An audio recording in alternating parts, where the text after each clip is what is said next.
성경 봉독하겠습니다. 마태복음 6장입니다. 25절부터 34절까지입니다. 25절의 말씀부터 우리 함께 합독하겠습니다. 그러므로 내가 너희에게 이르노니 목숨을 위하여 무엇을 먹을까, 무엇을 마실까, 몸을 위하여 무엇을 입을까 염려하지 말라. 목숨이 음식보다 중하지 아니하며 몸이 의복보다 중하지 아니하냐. 공중의 새를 보라. 심지도 않고 거두지도 않고 창고에 모아들이지도 아니하되 너희 하늘 아버지께서 기르시나니 너희는 이것들보다 귀하지 아니하냐. 너희 중에 누가 염려함으로 그 키를 한 자라도 더할 수 있겠느냐. 또 너희가 어찌 의복을 위하여 염려하느냐. 들의 백합화가 어떻게 자라는가 생각하여 보라. 수고도 아니하고 길쌈도 아니하느니라. 그러므로 내가 너희에게 말하노니 솔로몬의 모든 영광으로도 입은 것이 이 꽃 하나만 같지 못하였느니라. 오늘 있다가 내일 아궁이에 던져지는 들풀도 하나님이 이렇게 입히시거든 하물며 너희일까 보냐. 믿음이 작은 자들아. 그러므로 염려하여 이르기를 무엇을 먹을까, 무엇을 마실까, 무엇을 입을까 하지 말라.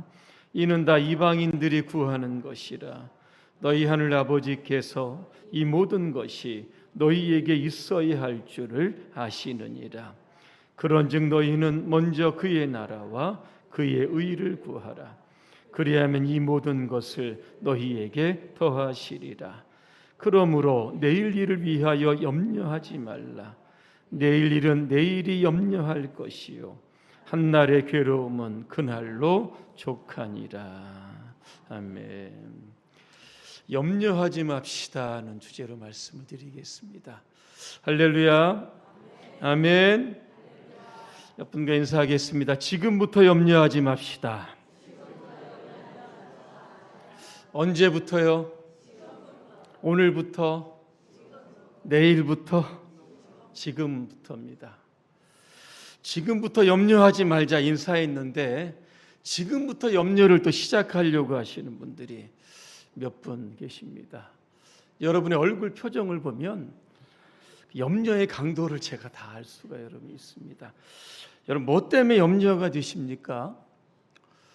오늘 오후에 있을 어떤 스케줄 때문에 혹시 염려가 되십니까? 오후에 어디 가지? 뭘 먹지? 이런 것 때문에 여러분 염려가 되십니까? 그러면 주일 오후에 예배 드리시면 됩니다. 하나님이 그러면 그 시간에 여러분의 일들, 여러분의 염려, 근심, 걱정을 다 해결해 주시는 겁니다. 돈에 대한 염려가 있으신 분 계십니까? 한번 손 들어 보시기 바랍니다. 다 부자시네요. 은과 금이 하나님의 것이다 그랬습니다. 저와 여러분들 하나님의 자녀들입니다. 돈 때문에 걱정하지 마시기 바랍니다. 돈이 필요하면 누구한테요? 저한테 전화하지 마시고 하나님께 기도하시기를 바랍니다. 자식에 대한 염려가 있습니까? 많이 있으시죠? 성경에 보면 자녀는 하나님이 주신 기업이요 선물이다 그랬습니다. 내 자식이 아니고 누구 자식입니까? 하나님의 자식입니다. 그러면 하나님께 맡기면 되는 겁니다. 그러면 자식에 대한 염려는 사라지는 겁니다. 질병에 대해서 염려가 있으십니까? 여호와 라파, 라파는 치료한다, 치유한다는 겁니다. 우리가 믿는 하나님은 치료하시는 하나님이십니다. 그래서 우리가 질병으로 인한 염려가 될 때는 하나님께 기도하시면 되는 겁니다. 이렇게 나이가 먹다 죽으면 어떻게 되나 혹시 죽음에 대한 염려가 있으신 분 계십니까? 나이가 들어갈수록 아파갈수록 아마 이런 걱정은 있을 텐데 전혀 걱정할 게 없습니다. 죽으면 어떻게 됩니까? 우리는 천국에 가는 겁니다. 요한계시록에 보니까 천국에는 병원이 없습니다. 아픈 일이 없다는 겁니다. 그래서 우리가 염려하는 것들 하나님과 연결시키면 이 문제가 해결이 되는데 내가 이 염려라고 하는 문제를 해결하려고 하니까 늘 걱정되고 불안이 되고 여러분 답답한 겁니다. 염려는 절대 우리의 문제를 해결하지 못합니다. 염려하면 할수록 염려는 더 여러분 커지게 되어 있고 그로 인해서 스트레스는 더 많아지게 됩니다. 염려라고 하는 헬라어의 단어를 보니까 메림나오 이렇게 되어 있습니다. 메리나오라고 하는 뜻을 보니까 쪼개다, 가른다, 질식시킨다 이런 뜻이 있습니다. 누스라고 하는 것은 마음입니다. 염려가 있는 사람의 특징이 뭡니까? 마음이 작고 갈라지는 겁니다. 그래서 삶이 불안해지는 겁니다. 또 질식시킨다 이게 뜻을 보니까 사납고 강한 짐승이 약한 동물의 그 목을 이렇게 물어서 여러분 질식시켜 죽이는 것을 염려라고도 표현해 놓았던 겁니다. 누가복음 21장 34절을 제가 읽어드립니다. 너희는 스스로 조심하라. 그렇지 않으면 방탕함과 술 취함과 생활의 염려로 마음이 둔하여지고 뜻밖의 그날이 덫과 같이 너희에게 임한다. 그렇게 말씀합니다. 여러분 생활의 염려로 둔해진다 무슨 뜻입니까? 염려로 인해서 우리 영적인 감각이 마비된다라고 하는 겁니다. 그래서 우리가 하나님의 안에 있지 못하고 어디로 가냐면 세상으로 나가는 겁니다. 방탕하게 되고 술 취하게 되는 겁니다. 그 결과는 결국 사망에 이르게 된다는 겁니다. 영국의 역사학자였던 토마스 칼라일이라고 하는 사람이 있습니다.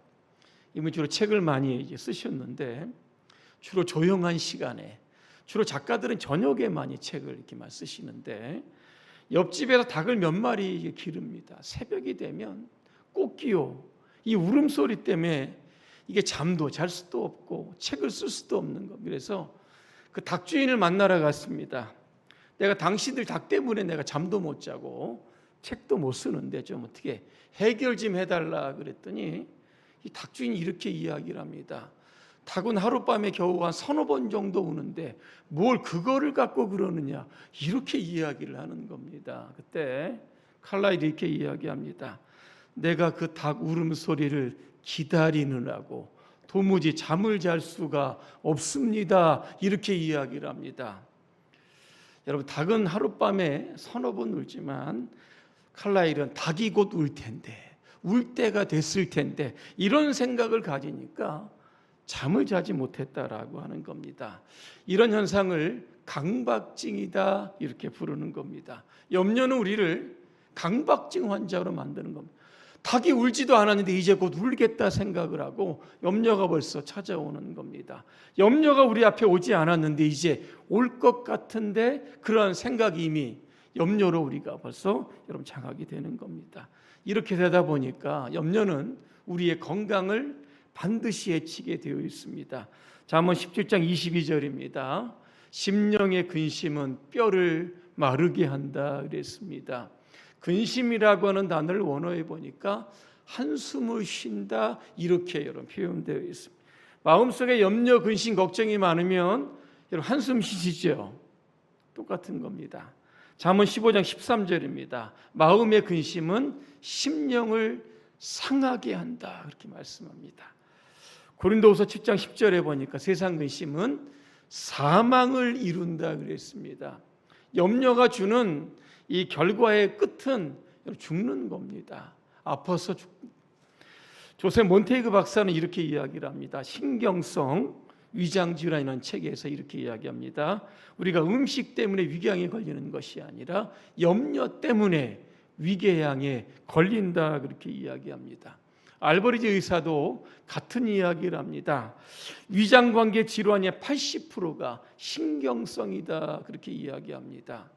무슨 이야기냐? 마음속에 근심 염려가 많으면 여러분 아무리 밥을 먹어도 소화가 되지 않고 위장 기능이 떨어진다라고 하는 겁니다. 그래서 수많은 질병의 현대인의 질병의 약 한 70% 정도가 바로 이런 심리적인 원인, 염려에서 시작이 된다 이렇게 의사들은 말하고 있는 겁니다. 이처럼 염려가 백해무익합니다. 그럼에도 불구하고 염려를 떨쳐버릴 수 없다는 겁니다. 그래서 먼저 저는 염려가 얼마나 나쁜 것인지를 조금 말씀드리려고 합니다. 27절에 보니까 너희 중에 누가 염려함으로 그 키를 한 자나 더할 수 있느냐 그랬습니다. 키가 작다고 염려하면 키가 막 하루에도 막 이렇게 큽니까? 크지 않습니다. 하나님이 그 키를 크게 하시고 자라게 하시는 겁니다. 빌립보서 4장 6절과 7절입니다. 아무것도 염려하지 말고 오직 모든 일에 기도와 간구로 하나님께 아뢰라 그렇게 말씀합니다. 키가 작다고 키가 안 큰다고 염려하는 대신에 하나님께 여러분 기도하라라고 하는 뜻이 담겨져 있습니다. 그 키라고 하는 단어를 각주에 여러분 성경 밑에 보시면 목숨들 이렇게 번역이 되어 있습니다. 영어 성경으로 보면 이렇게 번역이 되는 겁니다. 내가 염려함으로 내 목숨을 1시간이나 더 연장할 수 있느냐 이렇게 NIV는 이렇게 번역해 놓았습니다. 우리가 염려할 때마다 우리의 수명이 늘어난다면 우리는 매일 염려하고 살 겁니다. 하지만 반대입니다. 염려하면 여러분 일찍 죽습니다. 살고 죽는 것은 하나님께 달려 있습니다. 성경에 보니까 생사화복을 주관하신다 그렇게 말씀합니다. 여러분 구약의 히스기야 아실 겁니다. 병으로 인해서 죽게 됩니다. 그 여러분 죽었습니까? 나중에는 여러분 죽었지만 하나님께 기도합니다. 그때 하나님께서 그의 생명을 15년 연장시켜 주시는 겁니다. 키를 크게 하는 것도 하나님의 소관이시고 우리의 생명을 15년, 20년 그렇게 연장시켜 주셔서 살게 하는 것도 바로 하나님이시다라고 하는 겁니다. 근데 이것을 마치 내가 할 수 있는 것처럼 염려하게 된다고 하면 이게 우리가 얼마나 어리석은 일을 하는 것인가를 생각해야 됩니다. 누군가를 염려를 가리켜서 흔들 의자다 그랬습니다. 흔들 의자에 여러분 앉아보신 적 있습니까? 공원에 가면 벤치에 이게 흔들흔들 하는 거 여러분 많이 있습니다. 하루 종일 흔들어도 어딥니까? 제자리입니다 여러분. 아무리 염려해도 우리의 문제가 진전되지 않는다는 겁니다. 아서랭크라고 하는 사업가가 있습니다. 사업이 잘 안 됩니다. 그러다 보니까 늘 마음에 염려가 있었던 겁니다. 기도하다가 방법을 쫙 찾아냅니다. 수요일 염려 상자를 만들자는 겁니다. 다른 날 염려하지 말고 수요일 단 하루만 염려하자는 겁니다. 그래서 일주일 동안 염려가 생기면 거기다가 날짜를 적고 염려의 문제를 써가지고 수요일 염려 상자에다가 딱 넣는 겁니다. 수요일이 됩니다. 염려를 개봉할 날이 왔습니다. 놀라운 일입니다. 그것을 염려거리를 수요일 염려 상자에 넣을 때만 해도 그 염려가 상당히 컸었는데 수요일이 돼서 그 염려를 꺼내니까 아무것도 아니었더라. 그러면서 그가 생각해냈습니다. 여러분 수요일 염려 상자가 주는 교훈이 뭡니까? 염려는 불필요하다는 겁니다. 베드로전서 5장 7절입니다. 너희 염려를 다 주께 맡기라. 이는 그가 너희를 돌보신다 그랬습니다. 맡긴다는 게 뭘까?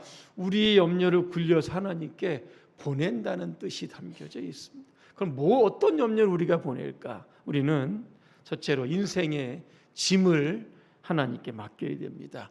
시편 55편 22절입니다. 너희의 짐을 주님께 맡겨라. 주님이 너희를 붙들어 주실 것이다 그랬습니다.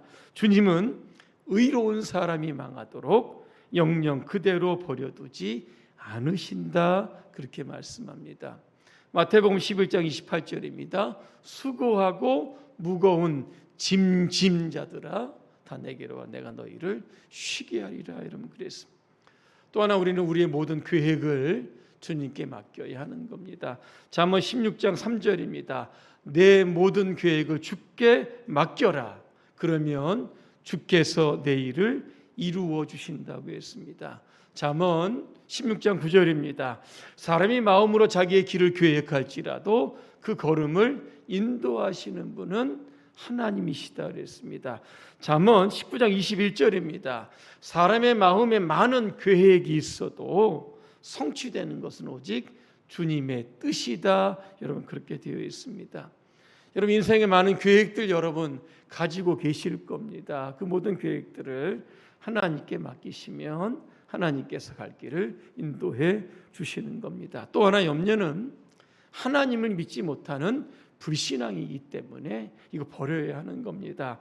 오늘 31절과 32절에 쭉 보면 그러므로 무엇을 먹을까, 무엇을 마실까, 무엇을 입을까 하고 걱정하지 마라. 이런 것들은 다 이방 사람들이 구하는 것이요 너희 하늘 아버지께서는 이 모든 것이 너희에게 필요한 줄 아신다 그랬습니다. 이방 사람이 나옵니다. 누굽니까? 하나님을 믿지 않는 사람들, 하나님이 없이 사는 사람들이 바로 이방 사람들입니다.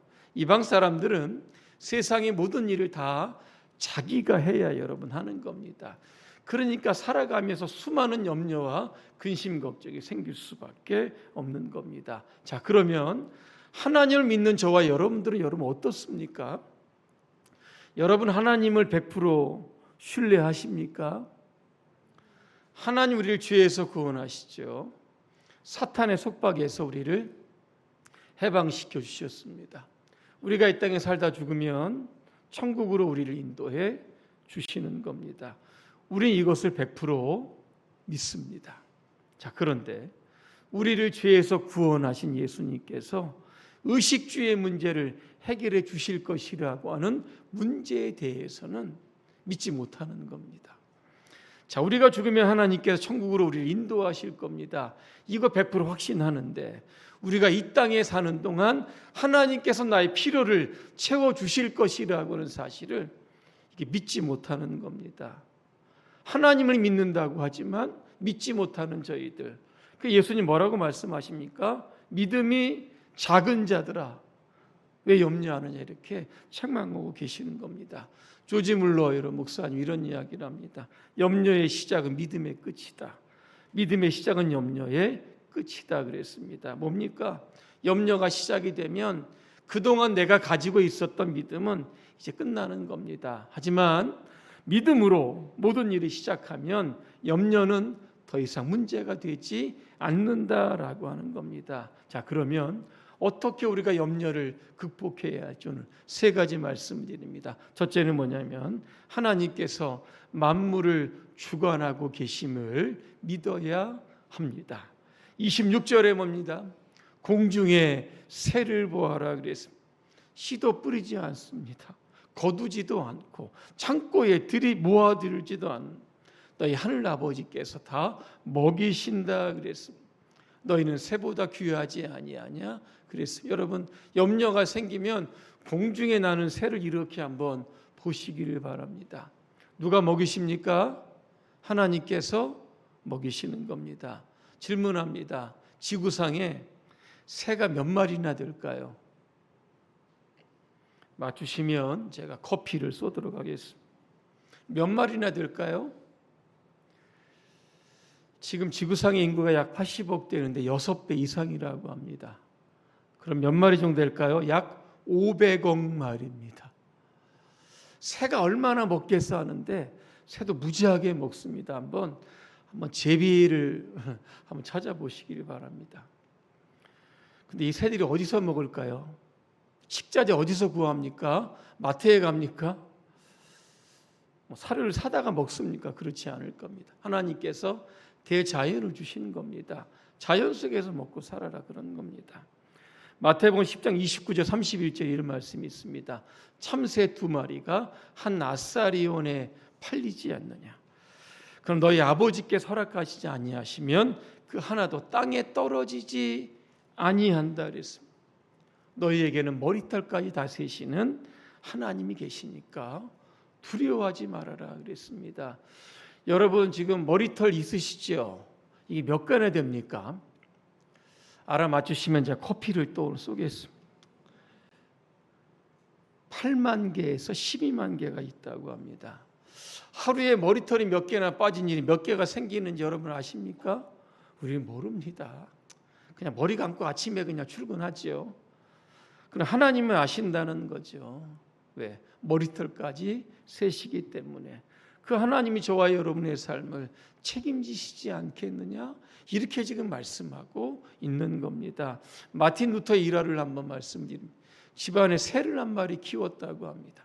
저녁이 되면 모이를 딱 이렇게 주러 가는데 새가 기가 막히게 알죠. 가까이 날아와서 주인이 주는 먹이를 먹습니다. 한참을 먹다가 새가 이렇게 잠이 듭니다. 잠이 든 새를 보면서 마틴 루터가 깨달음이 오게 되는 겁니다. 나보다 못한 저 새도 내가 준 음식을 먹고 저렇게 편하게 잠을 자는데 나는 왜 하나님을 내 주인으로 그렇게 모시면서 염려 때문에 밤에 잠을 자지 못하는가? 이렇게 여러분 생각하며 회개를 했다고 합니다. 우리는 새보다 더 귀한 여러분 존재들입니다. 공중에 나는 새를 하나님께서 먹이신다면 동일한 하나님께서도 저와 여러분들을 먹이시는 겁니다. 그러니까 먹는 것 때문에 여러분 걱정하지 마시기를 바랍니다. 요즘 너무 많이 먹어가지고 그죠? 다이어트 하시는 분들 얼마나 많습니까? 28절과 29절입니다. 너희는 옷 걱정하지 말아라 말씀합니다. 들의 뱃값을 어떻게 자라는가 한번 생각해 보라. 수고도 하지 않고 길쌈도 하지 않는다. 그런데 온갖 영화로 차려입은 솔로몬의 입은 옷보다 들의 핀 꽃이 입은 옷이 더 아름답다. 그렇게 말씀합니다. 길쌈이나 영어로 스핀입니다. 직조하는 겁니다. 옷을 짜는 겁니다. 여러분 들꽃 직조하는 거 보셨습니까? 못 보셨을 겁니다. 그런데 하나님이 얼마나 아름답게 그 옷을 여러분 입히는지를 한번 생각해 보시기를 바랍니다. 꽃의 특징이 뭡니까? 금방 집니다. 화무 11홍이라는 뜻이 있습니다. 뭡니까? 붉은 꽃이 10일을 못 간다는 겁니다. 오늘 피었지만 저녁에 지어가지고 아궁이에 들어가는 들풀도 많다는 겁니다. 단 하루 삽니다. 그럼에도 불구하고 하나님은 멋지게 여러분 입히시는 겁니다.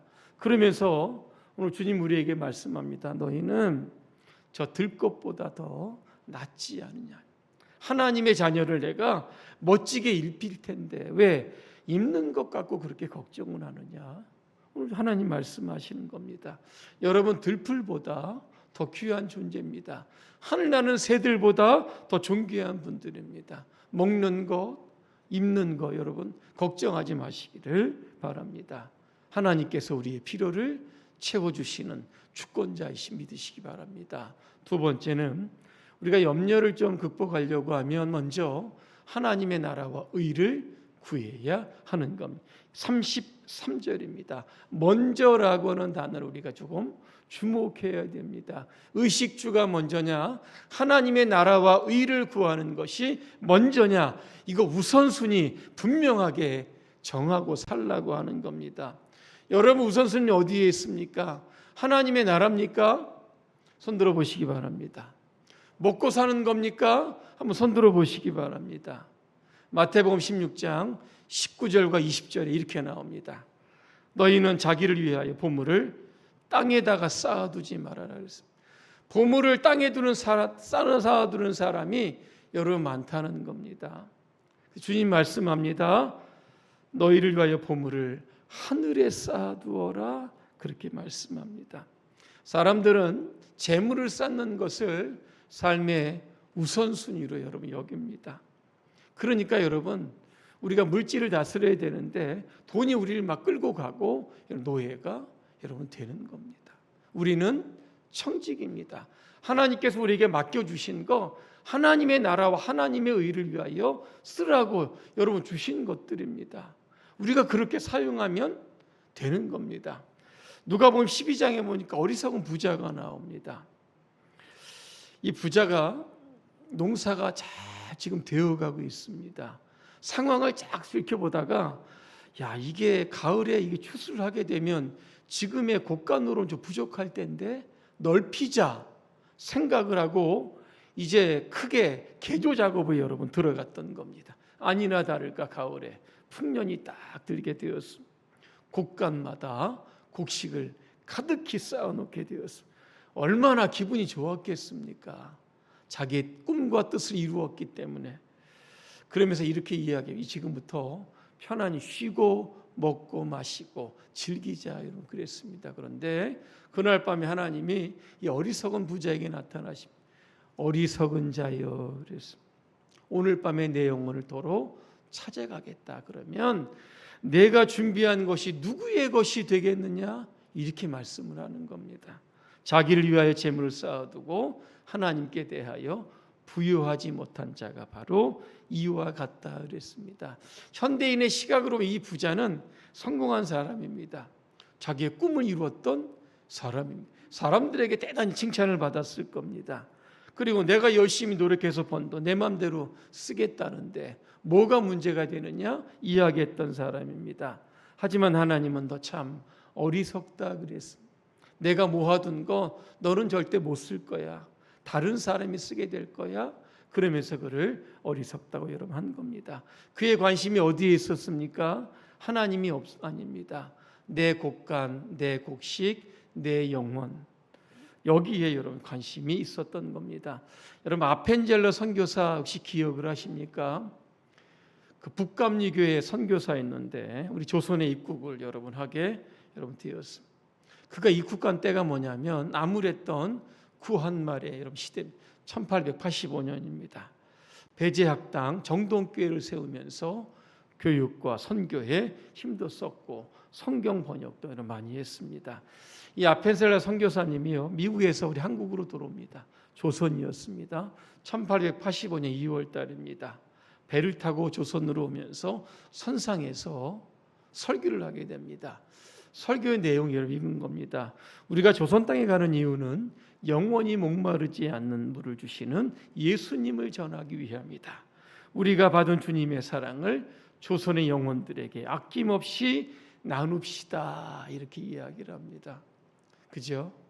그의 어떤 구원에 대한 열정, 선교에 대한 열정으로 인해서 지금의 대한민국 천만의 성도가 여러분 있게 여러분 되었던 겁니다. 여러분의 삶의 우선순위가 어디에 있습니까? 시간 여러분 잘 생각해 보시길 바랍니다. 하나님의 나라에 우선순위를 두게 되면 이 땅에서 필요한 모든 것들을 하나님께서 더하여 주심을 믿으시길 바랍니다. 마지막 세 번째입니다. 우리가 염려를 이겨내려면 내일 일은 하나님께 맡겨야 하는 겁니다. 한 여성이 있었습니다. 강도가 들면 어쩌나 몇 년째 밤에 잠을 자지를 못하는 겁니다. 조그만 소리가 들려 남편을 깨웁니다. 강도가 들었나 봐. 한번 내려가 봐. 자기도 잠 못 자고 남편도 잠을 못 재우는 겁니다. 하루는 잠을 자는데 남편이 막 밑에서 시끄러운 소리가 드는 겁니다. 내려가 봤더니 진짜 강도가 들었습니다. 이 남편이 강도에게 이렇게 이야기를 합니다. 만나서 정말 반갑습니다. 위층에 올라가서 당신을 10년 동안 기다렸던 우리 아내를 좀 만나 주십시오. 그렇게 이야기를 하더랍니다. 여러분 우리의 인생을 유리하는 두 가지의 강도가 있습니다. 하나는 어제에 대한 후회입니다. 그렇죠? 오늘의 기쁨을 누리지 못하고 늘 옛날 일을 생각하고 그것이 우리의 자꾸 염려가 이러면 되지 않겠습니까? 그 과거에 했던 불안한 일들이 현재에 생기지 않을까, 미래에 생기지 않을까 이렇게 염려하며 사는 사람들이 있다는 겁니다. 또 하나는 내일에 대한 염려입니다. 아직 다가오지도 않았는데 강도가 들어오지도 않았는데 들어올 것이라고 생각하고 염려하며 살아가는 겁니다. 누군가 이런 이야기를 합니다. 염려의 40%는 절대 일어나지 않는 일이다. 또한 30%는 이미 일어난 일들이다. 여러분 그랬습니다. 22%는 사소한 고민이다. 4%는 어쩔 도리가 없고 겨우 4%만 바꿀 수 있다. 이렇게 이야기합니다. 염려 안 하셔도 여러분 된다는 겁니다. 그런데 우리는 어떻게 해요? 미래에 있을 염려를 현재에 땡겨가지고 염려를 하니까 삶이 힘들고 여러분 지치는 겁니다. 예전 학교에서 종을 치는 종치기가 있었습니다. 얼굴을 이렇게 사람들이 지나가다 얼굴을 보니까 노이로제에 걸린 것처럼 막 얼굴에 인상을 쓰고 있는. 그래서 왜 당신은 그렇게 행복하지 못하느냐 물어봤습니다. 그때 여러분 종치기가 이런 이야기를 합니다. 저는 매일 이 학교에서 하루에 10번 종을 칩니다. 일주일이면 70번이고 한 달이면 300번이고 1년이면 3,600번이고 10년이면 36,000번을 쳐야 합니다. 앞으로 내가 10년을 더 근무해야 되는데 앞으로 종을 치려면 36,000번을 쳐야 합니다. 이 생각을 하니까 행복하지 못하다는 그 이야기를 듣고 지나가던 사람이 이렇게 형제님 하루에 딱 총 10번만 치십시오. 내일이 오면 내일 몇 번 치고 내일 모레가 오면 하루에 10번씩만 치십시오. 이렇게 이야기했다고 합니다. 내일 일은 내일 하면 되는 겁니다. 그리고 내일의 시간이 우리의 시간이 아닙니다. 여러분 내일 사신다는 보장이 있으십니까? 없으십니다. 내일은 하나님의 시간입니다. 그죠? 왜? 하나님이 시간을 만드셨으니까. 우리는 오늘 열심히 살고 내일이 되면 또 내일이 오늘이 되는 겁니다. 하나님께서 저와 여러분들을 붙들어 여러분 주시는 겁니다. 결론입니다. 한 신학자가 1세기에 그리스도인들을 이렇게 조사해 보니까 한 문서가 나오는데 티테이오스, 존, 폴 이렇게 티테이오스가 뭘까 이렇게 보니까 염려하지 않는 사람이라는 뜻이 담겨져 여러분 있었던 겁니다. 1세기 여러분 그리스도를 믿고 예수를 믿는다는 게 여러분 이게 매일 죽음과 싸워야 하고 순교와 싸워야 하는 정말 염려가 되는 그러한 긴장된 삶이었을 겁니다. 그럼에도 불구하고 염려하지 않는 사람이 많았다는 겁니다. 여러분 이름 앞에 티테이오스라고 하는 이러한 한번 이 이름을 붙여보시기를 바랍니다. 그래서 저와 여러분의 삶의 주인은 하나님이십니다. 무엇을 먹을까? 무엇을 입을까? 여러분 걱정하지 마시길 바랍니다. 하나님께서 저와 여러분들을 다 돌보시고 지키심을 여러분 믿으시고 이 한 주간 사시기를 주님의 이름으로 축복합니다. 기도하겠습니다. 은혜로우신 하나님, 생활의 염려 때문에만 힘들고 답답할 때 있습니다. 그때만 하늘의 새도 먹이시고 들의 꽃도 아름답게 입히시는 하나님이 내 하나님인 것을 기억하게 하시고 매 순간 우리의 의식주를 책임져 주시는 하나님을 신뢰하며 살게 하옵소서. 예수님의 이름으로 기도합니다. 아멘.